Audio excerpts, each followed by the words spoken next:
وانتم سکارا، نشے کی حالت میں مت جاؤ۔ یہ ذہن سازی کی جا رہی ہے، شراب کی حرمت بعد میں آئی، یہ پہلے ذہن سازی کی جا رہی ہے کہ شراب نشے کی حالت میں قریب مت جاؤ، اس کا تذکرہ فرمایا۔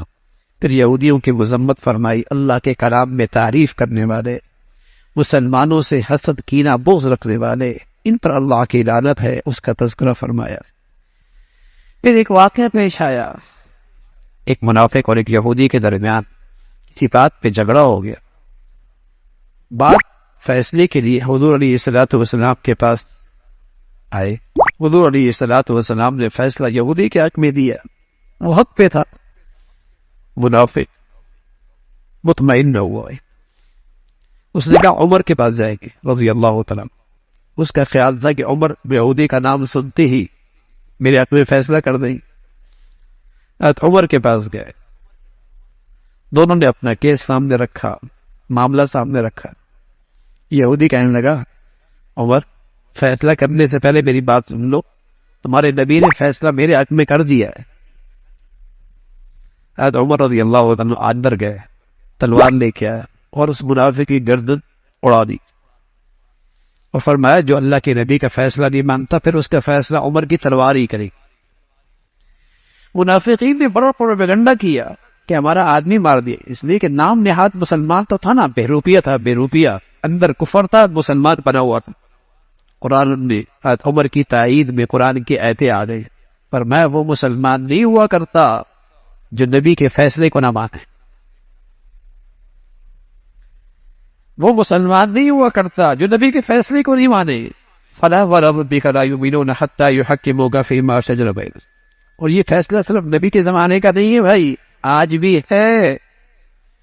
آج نبی تو موجود نہیں لیکن نبی کی تعلیمات موجود ہیں، نبی کی زندگی کے فیصلے تو موجود ہیں۔ مسلمان تو وہ ہوتا ہے جو اللہ اور اللہ کے رسول کے حکم کے سامنے سر خم تسلیم کرے۔ مسلمان کسی بھی نسبی برادری کا نام تو نہیں ہے نا، کسی نسبی برادری کا نام نہیں کہ چونکہ وہاں پیدا ہوا تو یہ مسلمان رہے گا، نہیں تو مسلمان تو ایک زندگی کا نام ہے، اگر وہ زندگی ہوگی تو مسلمان ہوگا۔ مسلمان کسی قوم کا نام نہیں ہے، مسلمان تو ایک عقیدے کا نام ہے، ایک سیرت کا نام ہے، وہ ہوگا تو مسلمان ہوگا۔ اس کی مذمت فرمائے۔ پھر اللہ رب العزت نے جہاد کی ترغیب دی اور جہاد کی تلقین فرمائی اور فرمایا جب دنیا میں مظلوم فریادیں کر رہا ہو کہ اللہ کب وہ آئیں گے جو ہمیں اس مصیبت سے اور اس ظالموں کے ظلم سے ہمیں نجات دیں گے، اس کا تذکرہ فرمایا۔ ایمان والوں کو فرمایا تم ان کی مدد کرو، اللہ کی مدد تمہارے ساتھ ہوگی۔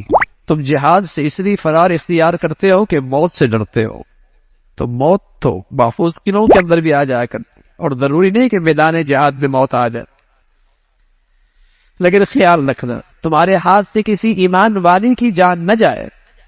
اگر خطا جان گئی اس کا کفارہ ہے، اور اگر جان بوجھ کے کسی ایمان والے کی جان لے لی تو پھر تمہاری سزا جہنم ہے۔ اللہ حفاظت فرمائے۔ آج مسلمان فرقوں کے نام پر، زبانوں کے نام پر، علاقوں کے نام پر، صوبائیت کے نام پر، وطنیت کے نام پر مسلمان کی جان لیتا ہے، اور اگر یہ جان لینا حلال سمجھتا ہے کافر ہو جائے گا۔ اگر کسی مسلمان کی ایمان والے کی جان لینا حلال سمجھتا ہے تو کافر ہو جائے گا۔ ایک مسلمان کی جان لینا تو اللہ کیا بڑی قیمتی ہے، اس لیے بہت احتیاط اس کا تذکرہ فرمایا کہ ایک مسلمان کی جان اللہ کے یہاں بہت قیمتی۔ اور پھر شرک کی مذمت فرمائی۔ اللہ رب العزت سب خطاؤں کو معاف فرما دیں گے لیکن مشرک کا شرک معاف نہیں فرمائے۔ شرک اللہ کی ذات میں کسی کو شریک کرنا یا اللہ کی صفات میں کسی کو شریک کرنا، چاہے عبادت بدنی ہو، چاہے مالی ہو، چاہے زبانی ہو، جو اللہ کے لیے خاص ہے کسی اور کے لیے نہیں کر سکتے۔ آپ التحیات میں پڑھتے ہیں نا، التحیات للہ والصلوات والطیبات، تمام بدنی عبادتیں، مالی عبادتیں، زبانی عبادتیں کس کے لیے؟ خالص اللہ کے لیے۔ سجدہ صرف اللہ کا ہے، طواف صرف اللہ کے گھر کا ہے، قبر کا نہیں، نظر و نیاز صرف اللہ کی ہے. سجدہ تعظیمی کسی غیر کے لیے ناجائز، سجدہ تعظیمی ہو یا سجدہ